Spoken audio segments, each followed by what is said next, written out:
হচ্ছে পিটিক অ্যাসিড, এটা হচ্ছে সোডিয়াম কার্বনেট। আমাদের একটা 10% সলিউশন তৈরি করতে হবে সোডিয়াম কার্বনেট, আর এটা হচ্ছে গিয়ে 1% সলিউশন তৈরি হবে। 1 গ্রাম আর 10 গ্রাম আর 100 ml ডিস্টিল ওয়াটার মিশাইতে হবে।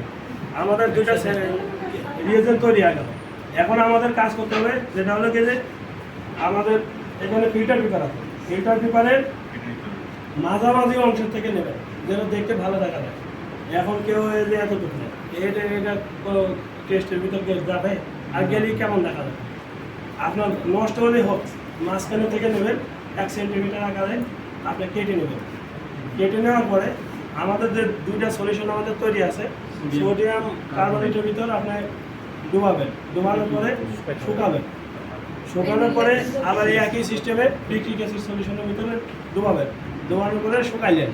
আর এর মধ্যে ব্যাম্বো শুটটা আছে, ব্যাম্বো শুটটাকেও তাই যাবো আপনি পেস্টনের মোটরের সাহায্যে আপনি গ্রাইন্ডিং করবেন। গ্রাইন্ডিং করে আমাদের স্যাম্পল লাগবে কতটুকু? 5 গ্রাম। 5 গ্রাম ইলেকট্রিক ব্যালেন্সের মাধ্যমে মেপে আপনি টেস্টের ভিতরে করবেন, রাখবেন। টেস্টের ভিতরে রেখে ওই যে 15 আছে 1-2 ফুটা বা 3 ফুটা দিলেন, রেজাল্ট হলে তাড়াতাড়ি আসা যাবে। ফরমালিন না, 15 ফরমালিন কি? এখানে কি ভাইরাস আছে?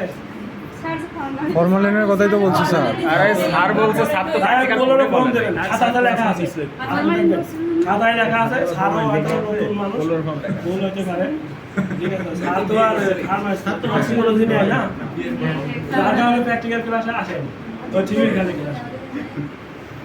এরপরে আপনার 5 মিনিটের ভিতর রেজাল্ট চলে আসবে। রেজাল্ট যদি আসে সেক্ষেত্রে কালার কি হবে? এই যে কালার থাকে, এটা হচ্ছে পজিটিভ।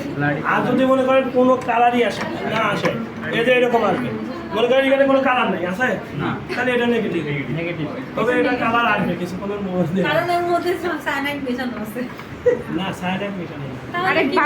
এটা ব্যাম্বো শুটে আপনি 2 ফুটা 3 ফুটা, হ্যাঁ, তারপরে আপনি স্টেপটাতে তৈরি করা থাকলো।